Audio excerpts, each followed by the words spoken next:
Mom, please. You can't do this. Can't do what, Brooke? Accept reality? You got a plane ticket.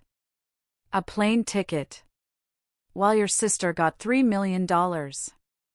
What does that tell you about your place in this family? It tells me grandmother Dorothy saw something you never could. My name is Brooke Ashford, and I'm 31 years old. 6 months after my family humiliated me at my grandmother's funeral, 6 months after they laughed when I inherited a plane ticket to Paris while they got millions, I'm standing in a Parisian apartment overlooking the Tuileries garden, watching my family's world collapse in real time on a live stream. But here's what nobody expected. That plane ticket they mocked? It wasn't an insult. It was a loaded weapon. And I just pulled the trigger. The man on my laptop screen isn't just anyone. He's the CEO who controls 40% of my father's law firm. And he's standing in the middle of New York Fashion Week, announcing a $2 million partnership with the company nobody in my family knew I owned. Ladies and gentlemen, he says into the microphone, allow me to introduce the brilliant mind behind Maison Moreau's American expansion, Brooke Ashford. My mother's face on the screen goes from confusion to shock to absolute horror. The scream that follows? They probably heard it 3 blocks away. Welcome to Revenge with Alice. I'm Alice, and if you're new here, welcome to a community where we don't just tell stories, we serve justice with a side of satisfaction. Oh, my incredible subscribers, thank you. Every single one of you who hits that like button, who shares these stories, who comments your own experiences, you're the reason this channel exists. You make this community what it is, and I see you. I appreciate you. Before we go any further, I want to say a quick prayer for you, my beloved subscribers. Wherever you are right now, whatever you're going through, whether you're at work stealing a few minutes of peace, or at home trying to decompress, or lying in bed unable to sleep because your mind won't quiet down, I want you to know this, dear universe. Bless every person listening to this story right now. Give them strength for whatever battles they're fighting that nobody sees. Heal the parts of them that are broken. Replace their anxiety with peace, their doubt with confidence, their fear with courage. And most importantly, remind them that their value isn't determined by people who refuse to see it. Amen. Now, let me take you back to where this all started. To the day my grandmother died, and my entire world shattered into pieces I didn't think I could ever put back together. The phone rang at 6 in the morning.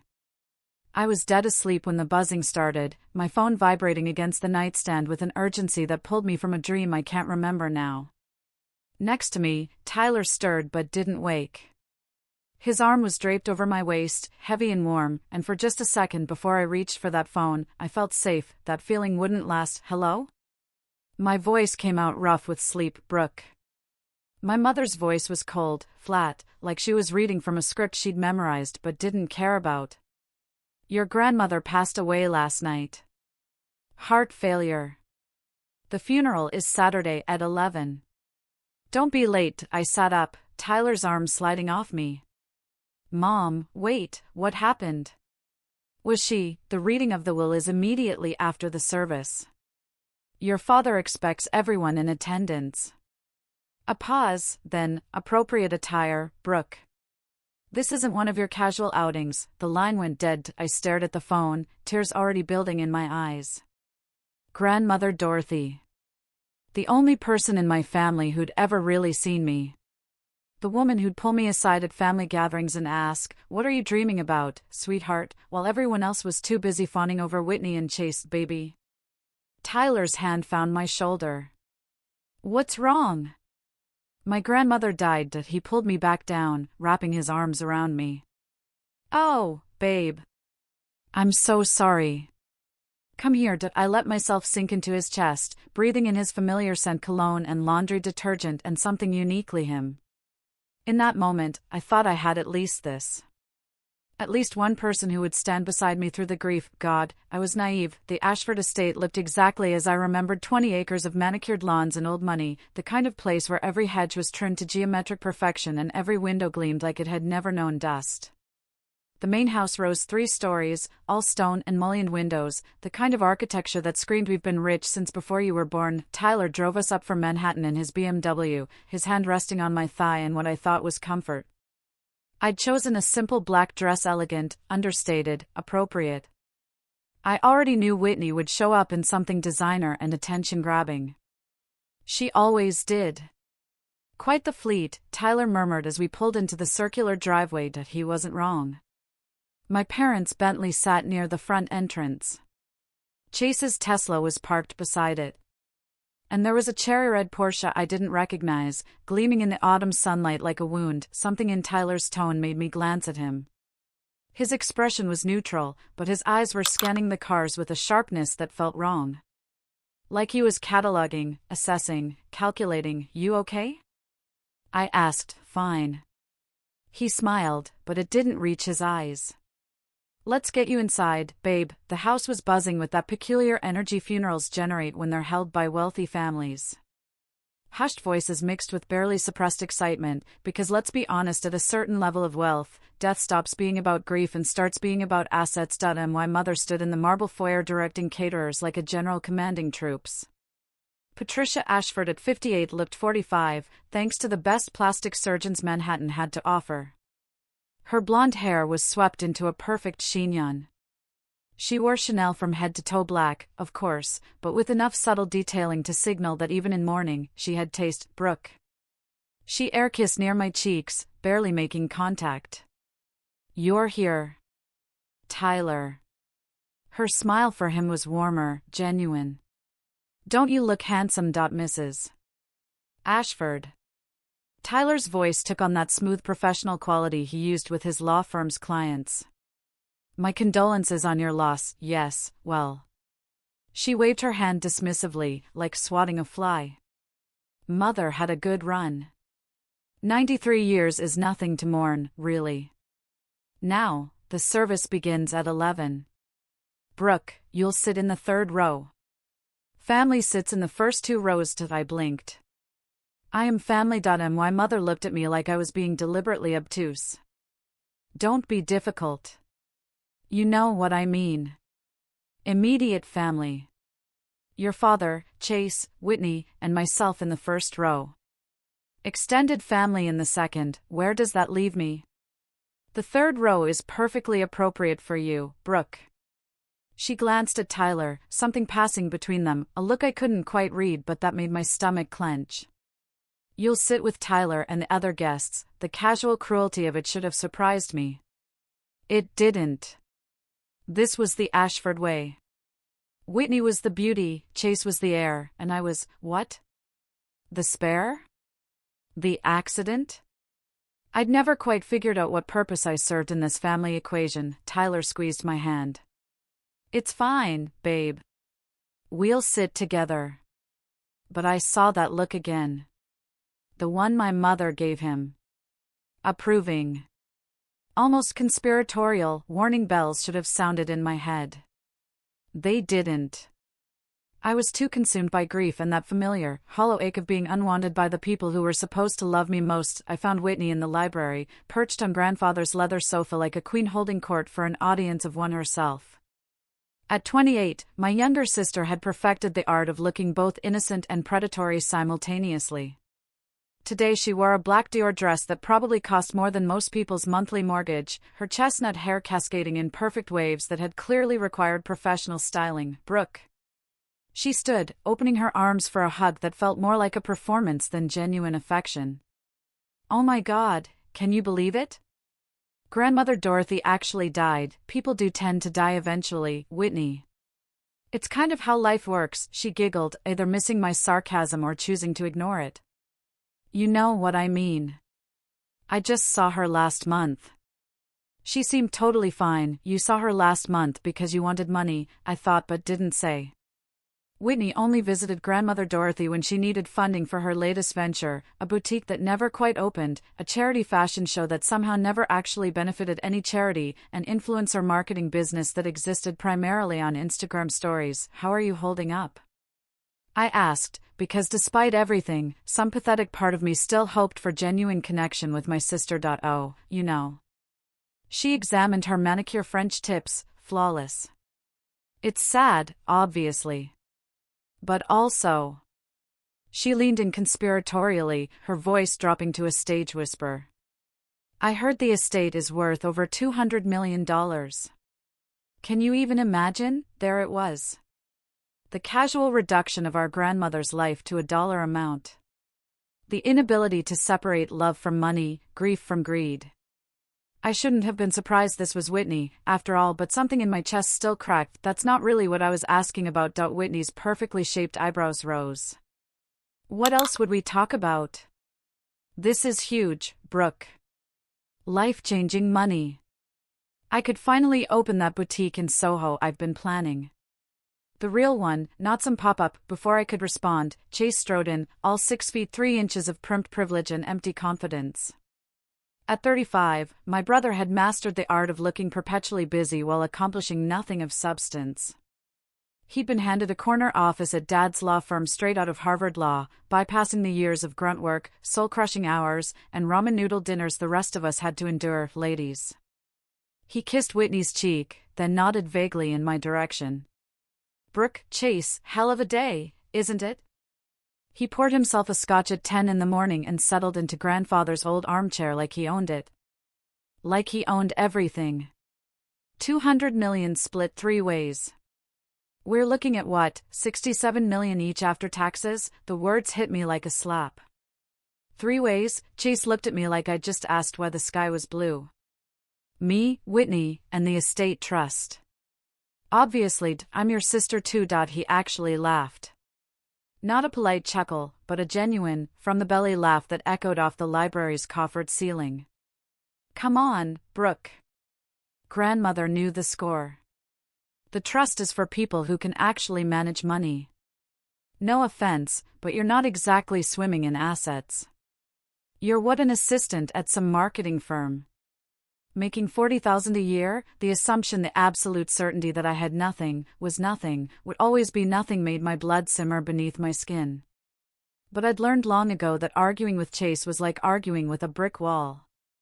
A brick wall that had been handed everything on a silver platter and somehow convinced himself he'd earned it. None taken, I said quietly. Whitney reached over and patted my hand, her touch condescending in its gentleness. Don't worry, Brooke. I'm sure grandmother left you something nice. Maybe some of her jewelry? You always liked that pearl necklace she wore to church. The condescension dripped from her words like honey, sweet and toxic. Chase raised his glass. To Grandmother Dorothy. And to the trust fund that's about to make us all very comfortable. Whitney clinked her glass against his. Neither of them looked at me. I stood there, invisible as always, and wondered how I'd become the ghost in my own family's story. The service was exactly what you'd expect from an Ashford funeral: elegant, expensive, and emotionally hollow. The minister, who'd probably met Grandmother Dorothy twice in his entire life, delivered platitudes about her generous spirit and loving nature while my family sat stone-faced in the front row, already calculating their inheritance. My father, Richard Ashford, gave a eulogy that focused more on the family legacy than on the woman herself. He spoke about carrying forward her vision and honoring her memory through wise stewardship of her estate. Not once did he mention her laugh, or the way she loved tending her orchids in the conservatory, or how she'd spend hours reading to me when I was little. I sat in the third row, as instructed. Tyler beside me, his hand on my knee. I watched the back of my mother's perfectly straight spine, Whitney's artfully bowed head, Chase's restless shifting. They looked like a family united in grief. The perfect portrait. The lie of it made me want to scream. After the burial, where I noticed Whitney checking her phone twice, we returned to the estate for the will reading. My father's study had been set up with rows of chairs, enough for immediate family and witnesses. His attorney, an ancient man named Harrington who'd been with the family for decades, sat at the desk with a leather portfolio in front of him. I took a seat in the back, expecting to be forgotten. Tyler sat beside me, and for just a moment, I was grateful for his presence.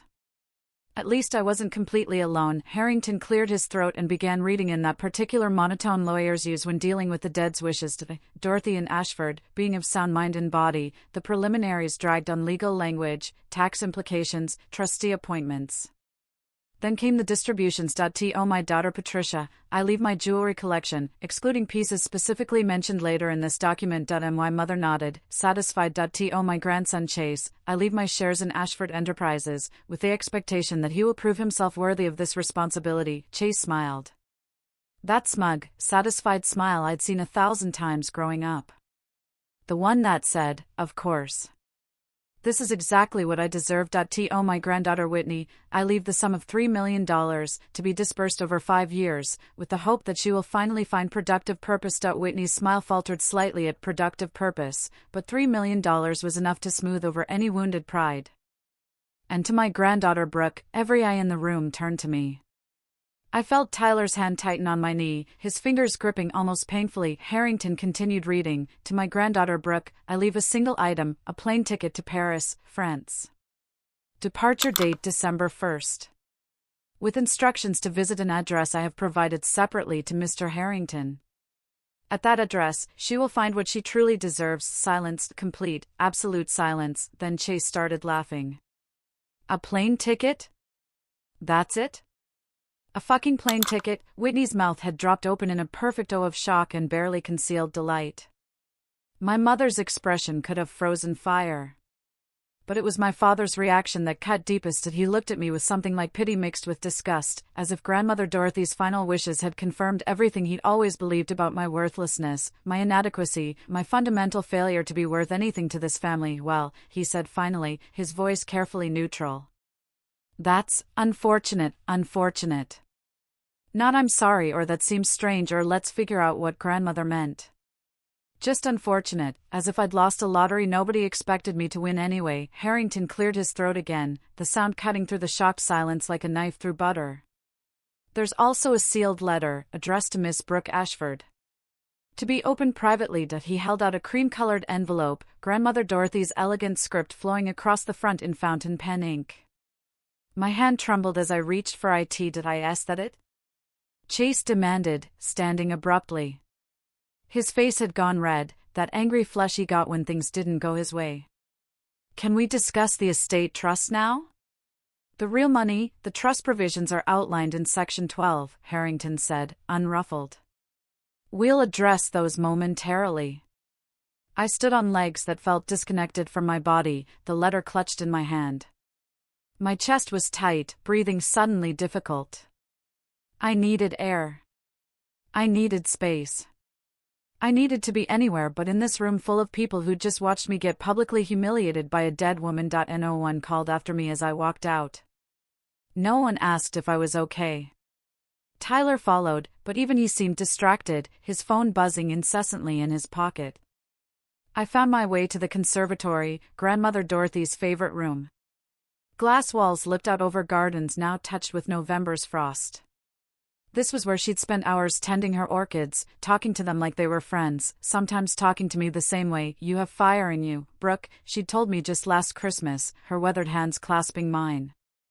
Don't let them extinguish it. Hadn't understood what she meant then. Maybe I was about to find out. With shaking fingers, I opened the envelope. My dearest Brooke, if you're reading this, I'm gone, and your family has likely revealed themselves to be exactly who we both know they are. I'm sorry I couldn't spare you this pain, but perhaps pain has its purpose. The plane ticket isn't a joke or a slight. It's a key. 5 years ago, you told me about a dream opening a fashion house, creating art that matters. Do you remember? We were in this very conservatory, and you were so young, so full of hope that hadn't yet been crushed by your family's expectations. Didn't forget, my darling girl. I never forgot. Go to Paris. Go to the address Harrington has. There you'll find everything you need, every tool, every resource, every opportunity one couldn't give you in life without your family's interference. Don't let them make you small, Brooke. You were never meant to fit in their narrow world. All my love, Grandmother Dorothy P.S. Watch who you trust. Some betrayals come from places we never expect. I read it 3 times, tears streaming down my face, my vision blurring until the words became abstract shapes. She'd remembered. That conversation 5 years ago, when I was 26 and still believed I could be both myself and part of this family. When I'd told her about wanting to work in fashion, about dreaming of creating something beautiful that mattered. My mother had laughed when she overheard. Fashion? Brooke, be realistic. You don't have the looks for modeling or the connections for design. Maybe you could work in retail? But Grandmother Dorothy had just smiled and squeezed my hand. Dreams don't require permission, sweetheart, babe, I jumped. Tyler stood in the doorway, backlit by the hallway light. I couldn't see his face clearly. "You okay?" he asked. I folded the letter carefully, tucking it back into the envelope. "Did you know?" "No, what?" "That she was leaving me a plane ticket. That everyone else was getting millions." He shifted his weight, hands sliding into his pockets.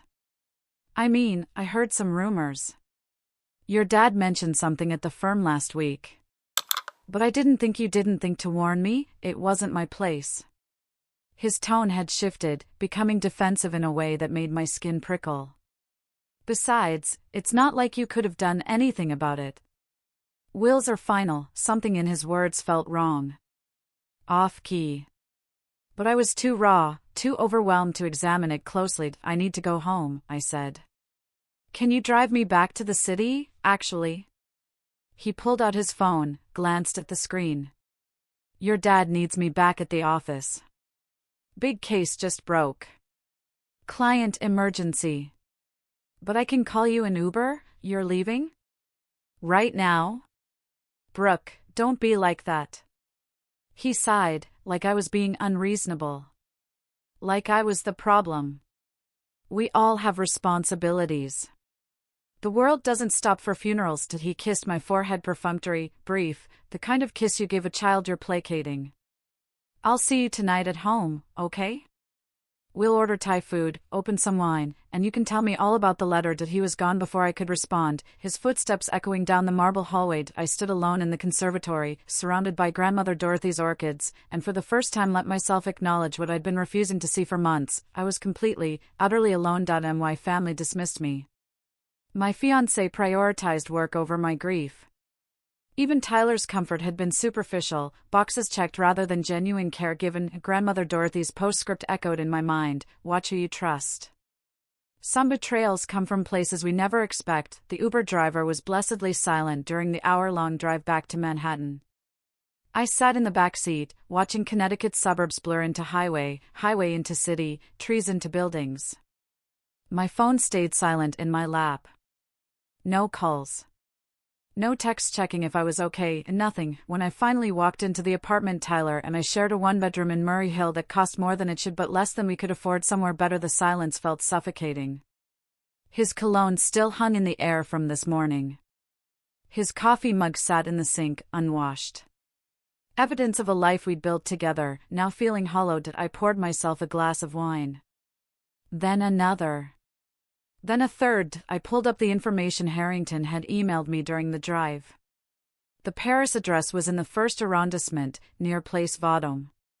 A quick Google search showed it was in the heart of the luxury fashion district.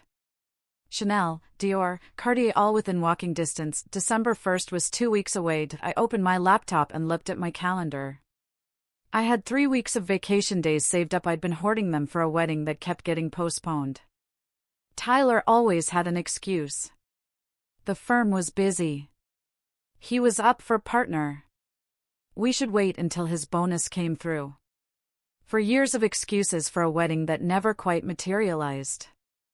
I clicked through to my photo albums. There we were at our engagement party 3 years ago. Tyler looking handsome in his navy suit. Me in a dress Whitney had called too simple before suggesting I borrow something from her closet instead. My family doing their performative joy routine, hugging for photos while barely speaking to me the rest of the night. I was about to close my laptop when something made me click over to Instagram. Whitney's latest post was from today. A selfie taken in Grandmother Dorothy's library, her face arranged in an expression of practiced sadness. The caption read, "Celebrating Grandmother's life and legacy. Family forever." Red heart. The comments were full of sympathy. "So sorry for your loss. She's with the angels now. Your family is in our prayers." And no one knew that 30 minutes before that photo, Whitney had been calculating her inheritance down to the last dollar. I was about to close the app when another post caught my eye. 3 months old. Whitney at some charity gala, radiant in a red dress that probably cost $5,000. And beside her, partially visible but unmistakable, Tyler.my. Tyler.my. Heart started pounding. I clicked on the image, zooming in. His hand was on the small of her back. Not friendly. Not casual. Intimate. Possessive. Whitney was laughing, her head tilted toward him in a way that spoke of inside jokes and shared secrets. My hands were shaking now. I scrolled back further through Whitney's feed. There, 6 months ago. Impromptu brunch with my favorite people. Tyler was in the background, partially cropped out but definitely there, coffee cup raised in a toast. 8 months ago. Business lunch turning into business fun. Tyler's reflection clear in the restaurant window behind her, sitting at what appeared to be the same table, last summer. Whitney at the Hamptons. Tyler visible on the deck of the beach house in the background, shirtless, laughing at something off camera. How had I missed this, or had I simply refused to see it? My phone screen blurred. I realized I was crying, hot tears running down my face and dripping onto my keyboard. 4 years. For years I'd been with Tyler. For years of believing we were building something real, something lasting. For years of being patient about the wedding, understanding about his long hours at the firm, supportive of his career ambitions. 4 years of being a fool. I heard his key in the lock around 9 o'clock that night. By then, I'd gone through every social media platform I could access. I'd found evidence going back over a year, photos, comments, likes that suddenly took on new meaning. The business trips to Connecticut that seemed to happen whenever Whitney was home. The firm events I wasn't invited to that Whitney somehow attended. The inside jokes and comment threads I'd overlooked because I trusted him. God, I'd been so stupid. Hey, babe. Tyler came in looking exhausted, loosening his tie. You feeling better? I brought Thai food, your favorite, the pad see ew with extra vegetables. Was sitting on our couch, my laptop open, the screen showing the charity gala photo of him and Whitney. How long? My voice was calm. Too calm. The kind of calm that comes right before a storm. Tyler glanced at the screen. I watched him make the calculation, deny or admit? His eyes flickered. His jaw tightened. He was a lawyer, trained to think fast, to find the angle that would serve him best. Brooke, that's nothing. Whitney needed a date for some charity thing. Your parents asked me to go because they couldn't make it. It was a favor, try again, I'm serious. It was completely innocent, Tyler. I turned the laptop toward him. I found 14 photos over the last 18 months. 14. That's not innocent. That's not a favor. That's a pattern. He ran his hand through his hair, his towel when he was cornered. I'd seen him do it during difficult client meetings, during arguments about money, during conversations about why we kept postponing the wedding. Look, it's complicated, then simplify it for me. I watched him realize that I knew. Really knew. Not suspected, not wondered about, knew. The kind of knowing that comes from pieces clicking into place, from suddenly seeing the whole picture instead of carefully curated fragments. He sat down in the chair across from me. Not beside me on the couch. Physical distance before the emotional devastation. Smart man. Terrible fiancé. It started about a year ago, he said finally. After your parents' anniversary party. I remembered that party. I'd spent most of it helping the caterers in the kitchen because my mother kept finding tasks for me, refilling ice, arranging appetizers, anything to keep me occupied and out of sight while Whitney entertained the guests. Tyler had disappeared for over an hour. I'd assumed he was networking with the other lawyers. We didn't mean for it to happen, he continued, and I almost laughed at the cliché. But you have to understand, Brooke. You're not like them. Who? Your family. You're not ambitious. You don't have their drive, their connections, their presence. Whitney, he caught himself, but it was too late. Whitney understands what it takes to succeed in this world. She has vision. She has goals. She knows how to work a room, how to make connections that matter. Each word landed like a physical blow. And I don't doubt you're great at what you do. You're kind, you're thoughtful, you're boring. Safe. Convenient. He had the decency to look uncomfortable. That's not what I was going to say, but it's what you mean. I stood up, walked to the window overlooking the street below. How long have you been planning this? The breakup. Your father thinks Whitney and I are a better match. Professionally and personally, the world tilted. My father knows, he's been very supportive, actually. He's promised to fast-track my partnership if things work out with Whitney. But there are expectations. Social expectations. Image concerns. Your father's firm represents some of the biggest names in New York. They need partners who fit a certain profile, and I don't fit that profile, Whitney does. He met my eyes, and I saw something that hurt more than the betrayal itself: relief. Relief that this was finally out in the open. Relief that he could stop pretending. I'm sorry, Brooke. I really am. But I don't love you. I don't think I ever did. You were safe. Easy. A good girlfriend when I needed one. But Whitney, she's exciting. She's going places. She's someone people notice when she walks into a room. Every word was surgical, precise, designed to cut. I stood there and took it, numbness spreading through my chest like frost. When were you going to tell me? I asked. When were you planning to end this? After the funeral, actually. We'd discussed it. Your dad suggested waiting until after Dorothy passed so we wouldn't upset her. She always liked you. He shrugged. But then you got that plane ticket and everyone was laughing, and I thought, maybe it would be easier to wait until you were feeling less vulnerable. How considerate of you. Don't be like that. Like what? Upset that my fiancé has been sleeping with my sister for a year while my family not only knew about it but actively encouraged it. He stood up. I'm not the villain here, Brooke. You have to see that. This is just life. People grow apart. Priorities change. Whitney and I make sense in a way you and I never did. I walked to our bedroom and pulled out my suitcase from the closet. Tyler followed, watching as I began methodically packing clothes. What are you doing? Leaving. Don't be ridiculous. Where will you go? I turned to face him, and something in my expression made him take a step back. Paris.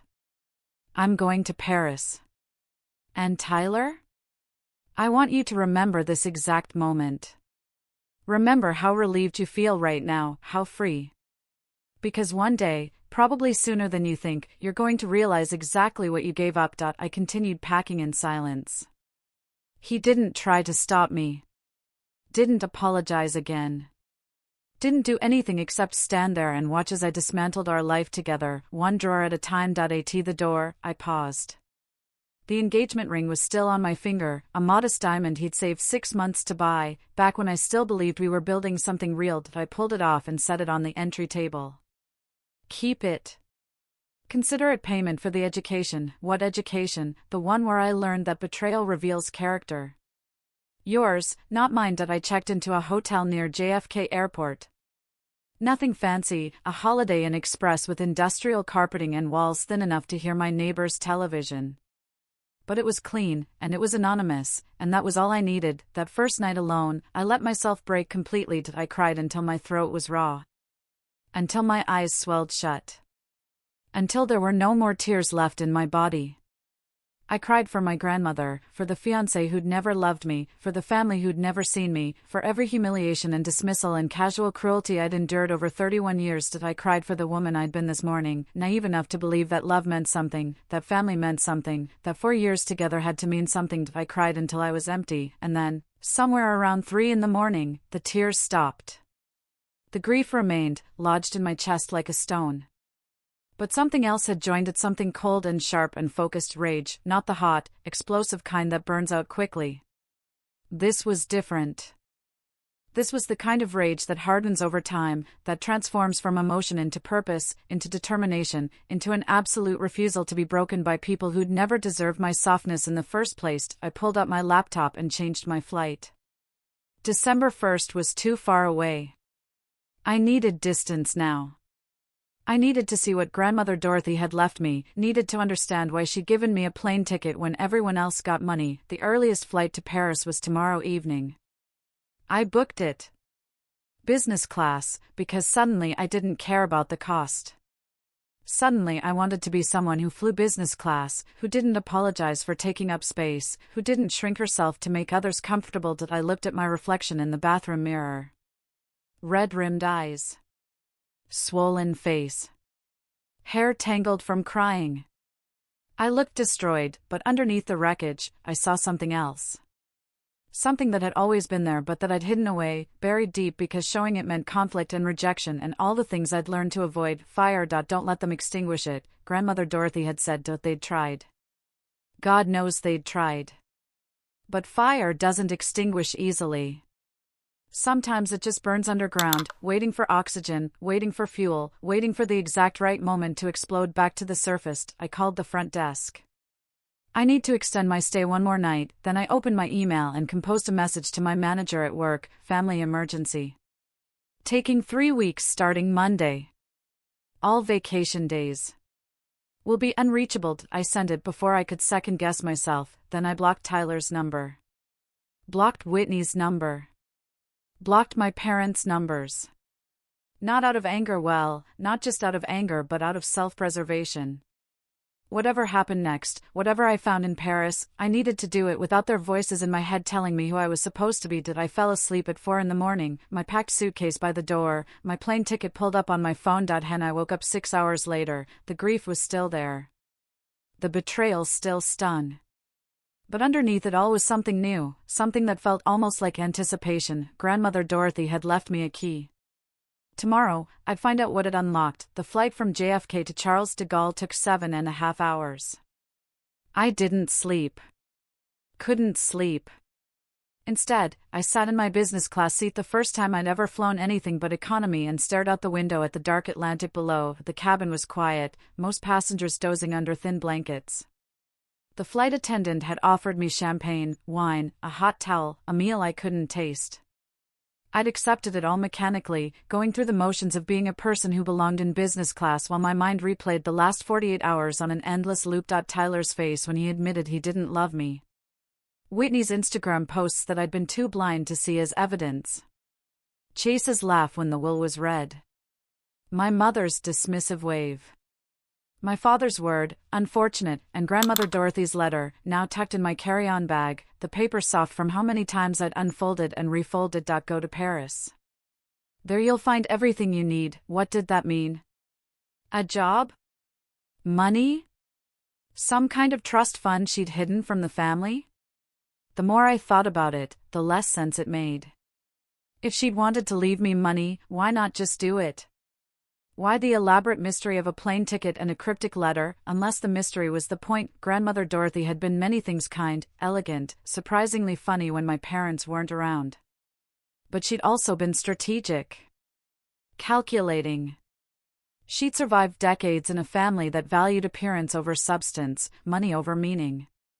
She'd learned how to protect what mattered to her. Maybe she'd been protecting me all along, and I'd been too naive to see it. The plane began its descent as dawn broke over France. Through the window, I watched Paris emerge from darkness, the Seine snaking through the city like silver thread, the Eiffel Tower a dark silhouette against the lightning sky, buildings packed tight in that distinctly European way that made American cities look sparse by comparison. I felt something shift in my chest. Not hope exactly, but possibility. November in Paris was nothing like the romantic movies had promised. It was gray and cold, the city stripped of summer pretense. Rain had fallen overnight, leaving the streets slick and gleaming. But there was something honest about it too, something that matched my mood perfectly. The taxi from the airport wound through streets I didn't recognize, past cafes just opening for breakfast service, past bakeries where I could see bakers through the windows pulling fresh bread from ovens. The driver spoke no English, and my high school French was worse than useless, so we rode in silence. The address Harrington had given me was in the first arrondissement, near Place Vendôme. The taxi stopped in front of an elegant building with limestone walls and iron balconies, the kind of structure that had probably stood for 2 centuries and would stand for 2 more. Say ICA, the driver said. Here I paid him in euros I'd exchanged at the airport and stood on the sidewalk, my single suitcase beside me, staring up at the building. 5 stories, windows tall and narrow, a dark green door with brass fixtures polished to a mirror shine. This was it. Whatever Grandmother Dorothy had planned, whatever she'd left me, it was here. The ground floor housed a boutique. No name on the window, just an elegant display of what looked like custom clothing. A single dress on a mannequin, charcoal gray with architectural lines that made it look like sculpture. In the window corner, a handbag that probably cost more than my monthly rent. The kind of place where if you had to ask the price, you couldn't afford it. I pushed open the door. A small bell chimed overhead. The interior took my breath away. Dark wood panels lined the walls. Gold fixtures gleamed in soft lighting. Clothing hung on racks spaced far enough apart that each piece had room to breathe, displayed like art in a gallery. The fabrics alone, silk, cashmere, wool so fine it looked like liquid, probably cost more than everything in my suitcase combined. A woman sat behind an antique desk near the back. She was maybe 70, with silver hair pulled back in a severe bun. She wore all black, turtleneck, slacks, a chunky necklace that looked like it came from a museum. Her eyes assessed me with the sharpness of someone who missed nothing, who could calculate your net worth from your shoes and decide whether you belonged in her space. Pouvez-vous aider? She asked. Then, switching to English with barely a pause, may I help you? My throat felt tight. I'm Brooke Ashford. I think my grandmother arranged for me to be here. The transformation was immediate and complete. The woman's entire demeanor shifted. She stood quickly, coming around the desk with surprising speed for someone her age, and took both my hands in hers. Her grip was firm and warm. Mademoiselle Ashford. Finally. Her voice carried genuine emotion. We have been waiting for you. I am Genevieve Moreau. Your grandmother and I were very old friends. You knew my grandmother? For more than 50 years, child. Come. You must be exhausted from your journey. We have much to discuss, but first, let me show you your home. The words didn't make sense. Genevieve led me through the boutique to a back staircase hidden behind a velvet curtain. We climbed 3 flights, my suitcase bumping against the narrow walls, my confusion growing with each step. She unlocked a door at the top of the stairs and ushered me inside. I stepped into a space that defied comprehension. The apartment was enormous. High ceilings with ornate molding. Herringbone wood floors that gleamed like honey. Massive windows overlooking the Jardin des Tuileries, the gardens spreading out below like a painting. The furnishings were a perfect blend of classic French elegance and modern comfort. A velvet sofa in deep blue. An antique desk that probably cost more than a car. Art on the walls, real art, not prints that I recognized from museum catalogs. Your grandmother purchased this building 40 years ago, Genevieve explained, watching my reaction with what looked like satisfaction. The boutique below, the apartments above. This floor has been maintained for you. Cleaned weekly. Fresh flowers every Monday. Waiting for me? My voice came out as a whisper. She knew you would come. Perhaps not under these circumstances. She hoped you would visit while she was still alive, that she could show you this herself. But she prepared regardless. Dorothy always prepared for every possibility. Genevieve walked to the massive antique desk and retrieved a leather portfolio, the kind lawyers use for important documents. Your grandmother was many things, Mademoiselle Ashford, but above all, she was a businesswoman. Long before your father built his law practice, before your mother married into wealth, Dorothy built an empire. This boutique, it was only the beginning. She opened the portfolio and spread documents across the desk. I moved closer, my legs unsteady. Incorporation papers. Property deeds. Financial statements with numbers that made my head swim. Maison Moreau is one of the most exclusive fashion houses in Paris, Genevieve continued. We dress royalty, celebrities, women of power. We do not advertise. We do not court attention. We do not need to. Our reputation speaks for itself. She pulled out a client list. I recognized names from Forbes, from European aristocracy, from the upper echelons of global business. Women who could buy anything but chose to buy from Maison Moreau. Your grandmother owned 50% of Maison Moreau. She funded my mother's designs, my vision when I took over, and in return, we built something extraordinary together. These papers transfer her shares to you, Mademoiselle Ashford. As of today, you are my partner. The room seemed to tilt. I gripped the edge of the desk. I don't understand. Why didn't she tell anyone? Why did she live in Connecticut like a comfortable grandmother? Genevieve smiled, but it wasn't unkind. Because your family would have consumed it. Demanded it. Believed they deserved it simply because they existed. Dorothy wanted to protect what we built. And more importantly, she wanted to protect you. She pulled out another document, a will, but different from the one read in Connecticut. This is her true will, Mademoiselle Ashford. The American version was, shall we say, a test? To see how your family would reveal themselves when they believed you received nothing. Here, in Paris, where they cannot reach it, cannot contest it, cannot touch it, this is your real inheritance. I scanned the pages, my hands shaking so badly the paper rustled. Properties across Europe, London, Rome, Barcelona. Investment portfolios worth millions. The boutique building itself.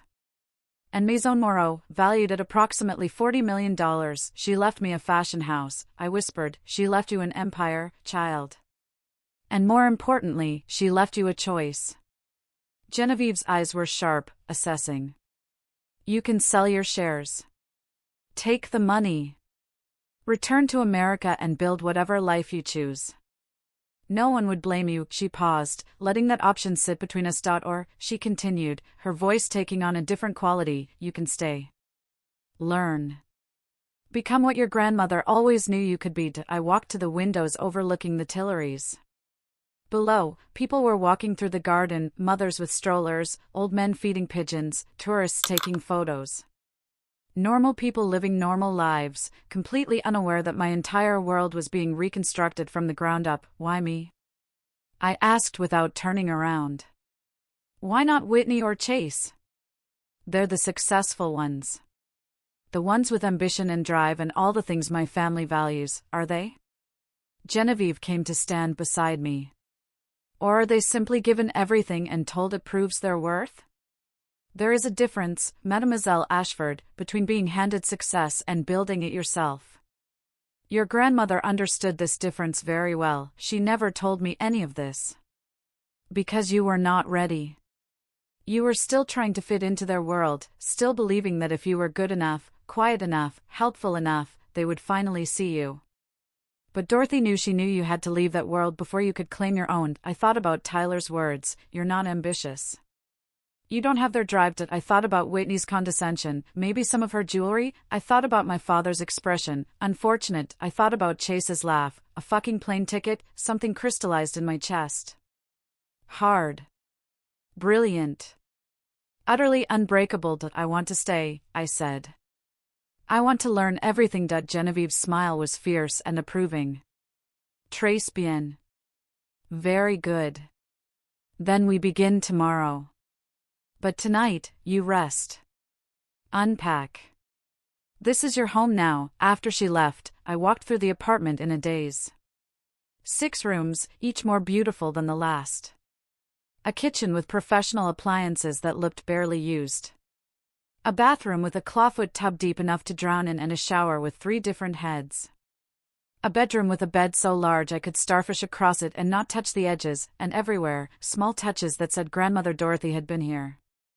A vase she'd picked out. Books in English on the shelves. A robe hanging in the closet that would fit me perfectly. Photographs in silver frames me at various ages, school pictures she must have collected over the years, images of a girl growing up that she'd kept here, in this secret life, while living her public life in Connecticut. She'd been preparing this for me. For how long? Years? Decades? I unpacked my single suitcase, pathetic evidence of my old life, and thought about calling someone. But who? Not Tyler. Not my family. I had no friends close enough to drop everything and celebrate this impossible turn of fate.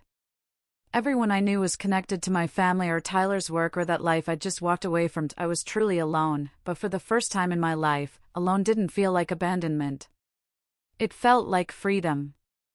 That night, I stood at the window looking out over Paris. The city lights had come on, thousands of them, turning the darkness into something beautiful.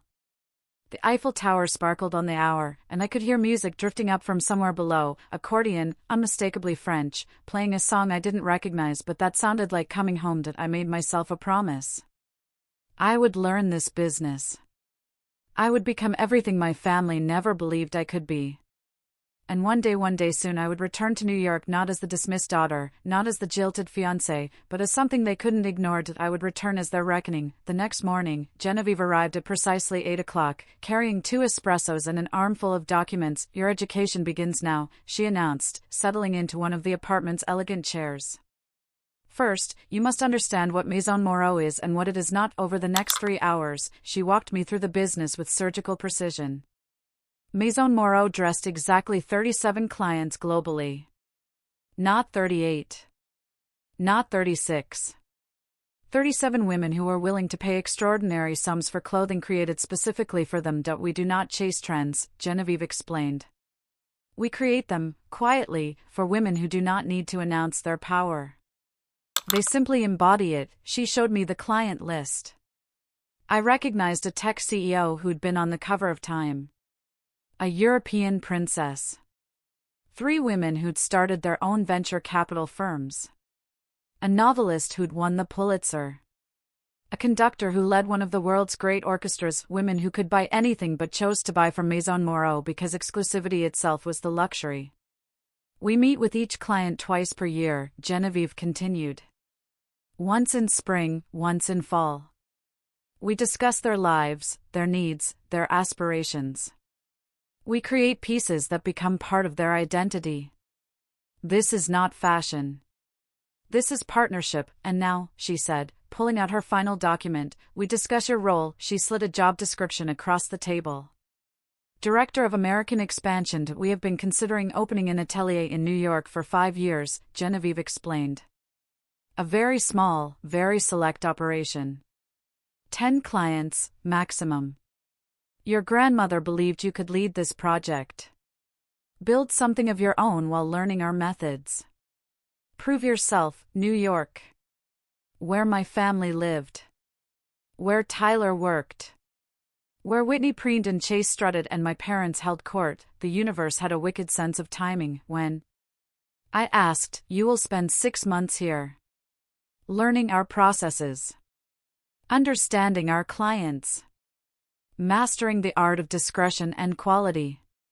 Then you return to New York and build something that will make your family understand exactly what they dismissed, what they lost," I corrected softly.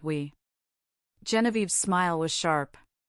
What they lost. The 6 months that followed were the most intense of my life. I woke at 5 every morning to study fabric histories, the difference between cotton, percale and sateen, how silk is graded, why certain wools only come from specific regions. Pattern making, the geometry of how cloth becomes garment. The subtle art of draping, of understanding how fabric moves on a body, how to enhance rather than disguise. I spent afternoons in the atelier watching Genevieve's teamwork. There were 8 of them, seamstresses who'd been with the house for decades, who could execute techniques most fashion schools didn't even teach anymore. I watched them create buttonholes by hand that took 30 minutes each. Watched them attach lining so perfectly you couldn't see a single stitch. Watched them transform bolts of fabric into garments that looked like they'd been grown rather than sewn. Clothing reveals character, Genevieve told me one afternoon as we reviewed a client's order.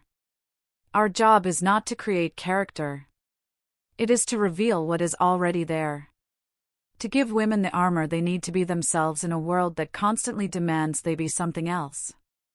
I learned about textile sourcing from a supplier who'd been with the house for 40 years. He took me to mills in Lyon where they still wove fabric on looms that were older than America.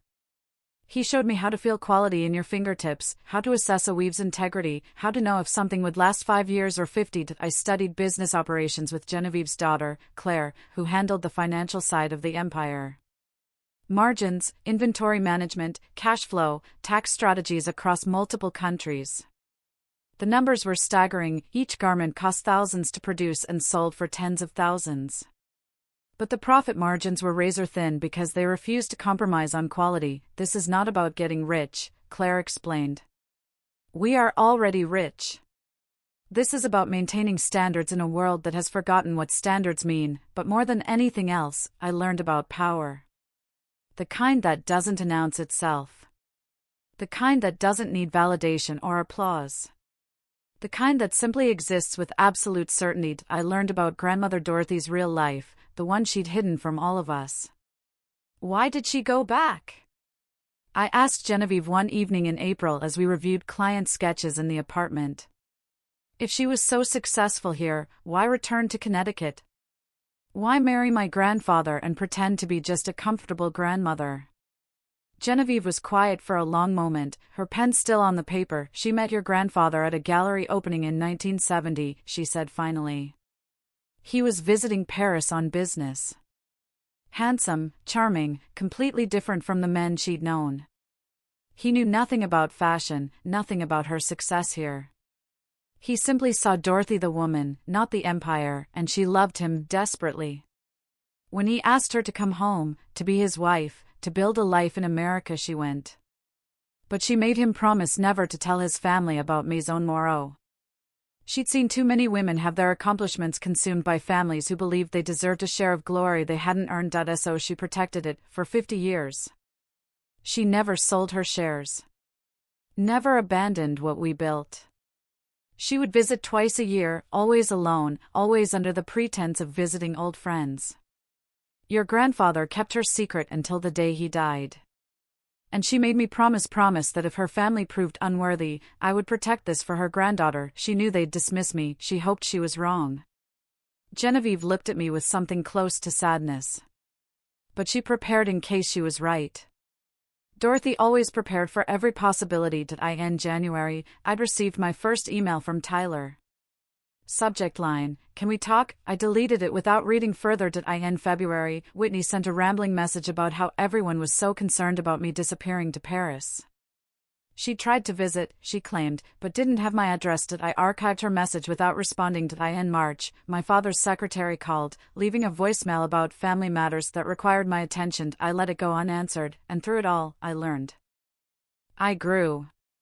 I became someone unrecognizable from the woman who'd left New York in tears and rage. By April, I'd created my first garment under Genevieve's guidance, a coat that took 90 hours to complete.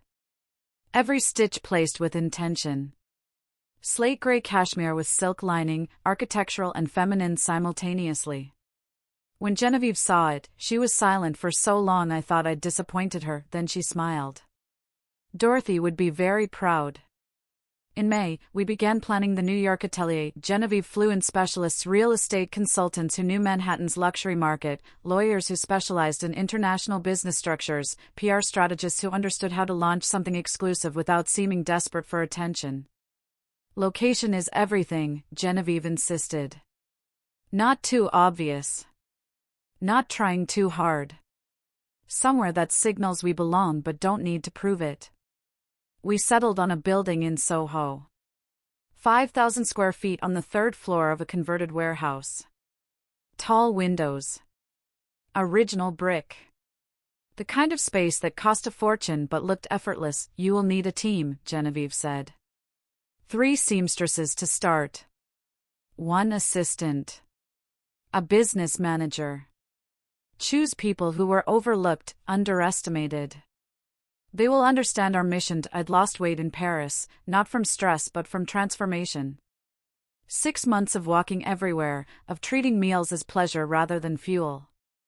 My body had changed, become leaner, stronger. My style had evolved too. Gone were the simple dresses Whitney had mocked. Now I wore pieces that commanded attention without begging for it, but the biggest change was internal. I'd found my spine. My voice. My absolute refusal to be diminished by people who'd never deserved my deference in the first place. Fashion Week is in September, Genevieve said during our final planning meeting. You will need to be visible. To court the right attention. Your family will see. They will know. Good, I said. The week before I left Paris, Genevieve hosted a small dinner at the apartment, just her family and me. Claire raised a glass as we finished dessert. To Brooke, she said in French. Who came to us broken and leaves unbreakable. I drank to that toast, feeling the truth of it in my bones. The next morning, I boarded a flight to JFK with 3 suitcases of clothes that fit my new life, and a business plan that would reshape my family's perception of me forever. The Ashfords were about to learn that the daughter they'd dismissed had become the woman who could destroy them all. September arrived with that particular New York energy, summer heat finally breaking, the city coming back to life after August's exodus. Fashion Week transformed the city into a parade of excess and ambition, and I was ready. The Maison Moreau New York debut was scheduled for the second night of Fashion Week. Small by industry standards, only 150 guests, but those 150 were carefully selected. Fashion editors from Vogue, Harper's Bazaar, WWD. Business journalists from Forbes and Bloomberg. Society page regulars who would spread the word through the networks that mattered, and strategically, deliberately, I did not invite my family, but I invited people who would tell them. Tyler's law firm's biggest client. Whitney's PR firm's main competitor. 3 of my father's business associates, let them hear about it secondhand. Let them scramble for information. Let them realize too late that they'd missed something important. The Soho atelier had been transformed. White walls. Perfect lighting. 12 garments displayed on mannequins like sculptures. Each piece took between 60 and 200 hours to create. Each one was already sold, commissioned by clients who'd been carefully vetted and approved. I stood near the entrance greeting guests, wearing a custom piece Genevieve had created for this exact moment. Black, architectural, powerful. My hair pulled back severely. Minimal jewelry, nothing that screamed for attention, everything that commanded it. Brooke Ashford? A woman approached, notebook in hand. Fashion editor from Vogue. I have to ask, where have you been? Your name just appeared out of nowhere. Paris, I said simply. Learning, under Genevieve Moreau? She's my partner. The woman's eyes widened. Your partner? As in I own 50% of Maison Moreau. My grandmother built it. She left it to me. Within 30 minutes, that information had spread through the room like electricity. I took the microphone at 8 o'clock. The room quieted. Thank you for coming, I said, my voice steady and clear. 6 months ago, I inherited what my family thought was nothing, a plane ticket to Paris. What they didn't know is that my grandmother, Dorothy Ashford, had built one of Europe's most exclusive fashion houses over 50 years. She protected that legacy. And she left it to me. Could see journalists writing frantically. Phones coming out to record. Maison Moreau doesn't advertise. We don't chase trends. We create clothing for women who don't need to announce their power because they embody it. Tonight marks our American expansion. Welcome to the beginning. The presentation was flawless. Models walked through the space, each wearing a piece that demonstrated what we could do. The crowd was genuinely impressed. These weren't people who impressed easily. By the time the last guest left at 11, my phone was exploding with notifications. The event was trending. Fashion bloggers were posting. Business press was writing features, and my family was seeing it all in real time. They showed up the next morning, all of them. My mother, my father, Whitney, Chase, standing in the lobby of my building, demanding to see me. Security had kept them downstairs, waiting, while my assistant came to warn me. There are some people here, she said carefully. They claim to be your family? Send them up, I said. One at a time. Mother first. Patricia Ashford looked smaller than I remembered. Or maybe I'd just gotten bigger. She walked into my office, my beautiful office with its view of downtown Manhattan. Andy stopped, looking around like she'd entered a foreign country. What is this? She asked. My business. Maison Moreau, New York. Director of American Expansion, that's my title. Our grandmother left you a fashion business, she left me an empire. 50% ownership. Properties across Europe. Investment portfolios. The Paris building. All of it valued at approximately $40 million. I pulled out the documents Genevieve had prepared, valuations, ownership papers, financial statements, laid them across my desk like cards in a winning hand. My mother's face cycled through emotions too quickly to track. Disbelief. Anger. Humiliation. She left you $40 million while we got what you deserved, I finished. She left you exactly what you deserved. She left me what I earned by being the only one who saw her as more than a bank account. Why didn't you tell us? Why didn't you ask? I met her eyes. For 6 months, I've been gone. Not once did you call to check if I was okay. Not once did you wonder what I was doing. You just assumed I was nowhere, doing nothing, being no one. The door opened. My father, Chase, and Whitney had apparently decided to ignore the one-at-a-time instructions. Is it true? My father demanded. Dorothy left you Maison Moreau? Yes. That's impossible. We would have known. She hid it from you for 50 years. She hid it because she knew exactly what you'd do. Demand a share. Claim you deserved it. Try to control it. She protected what mattered to her. Whitney's voice was sharp with barely controlled rage. So what now? You're going to lord this over us? Rub it in our faces that grandmother liked you best? No, I said calmly. I'm going to do something far worse. I'm going to succeed. Spectacularly.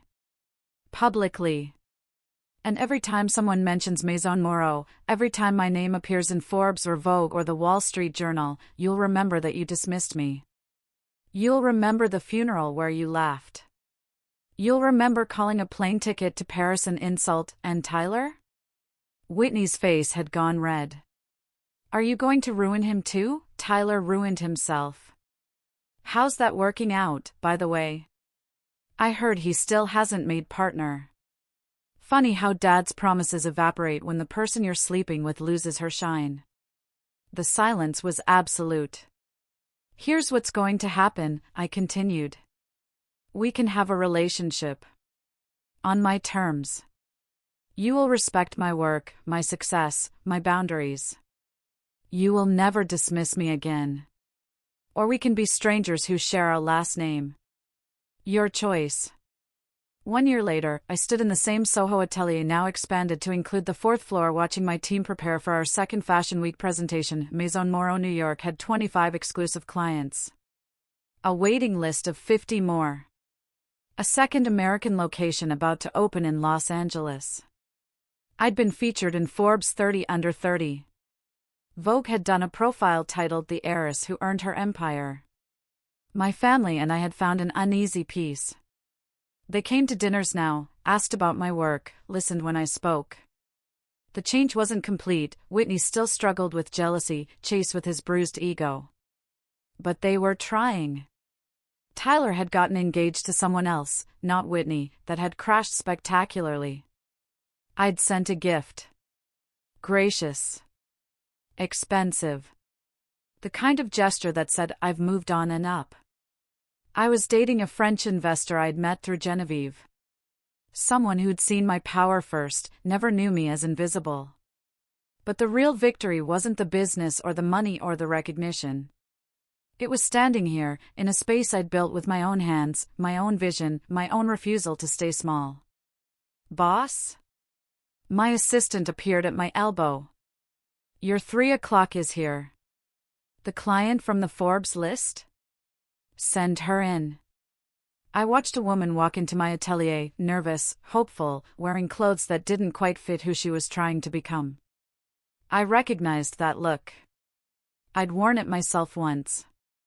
Welcome, I said, extending my hand. Tell me about yourself. Not what you do, who you are, because that's what Grandmother Dorothy had taught me. That's what Genevieve had shown me. That's what I'd learned in 6 months of transformation. Success isn't about proving them wrong. It's about proving yourself right. If you've ever felt invisible in your own family, if you've ever been dismissed by the people who should lift you up, I want you to hear this. Your inheritance might not look like money. It might look like a plane ticket. A letter. A chance. An opportunity everyone else thinks is worthless. But if you're brave enough to claim it, if you're strong enough to build on it, if you're determined enough to prove that your worth isn't defined by their limitations, you'll discover something they could never give you anyway. You'll discover yourself. Before you go, I need you to do 3 things. First, hit that like button if this story resonated with you. If you believe in second chances and comebacks and proving doubters wrong. Second, subscribe to Revenge with Alice. We're building a community of people who refuse to stay invisible, who choose themselves even when it's hard, who believe that the best revenge is becoming everything they said you couldn't be. Third, comment below with I claim my power if you're ready to stop asking permission to shine. If you're ready to take that plane ticket, whatever form it takes in your life, and turn it into your empire, and remember, beloved subscribers, your value isn't determined by people who refuse to see it. Some families assign roles: the golden child, the scapegoat, the invisible one. But those roles aren't your destiny. They're just starting points for your transformation. Brooke Ashford got a plane ticket and built an empire. What will you build? Until next time, this is Alice reminding you, the best revenge is becoming everything they said you couldn't be. Now go claim your power.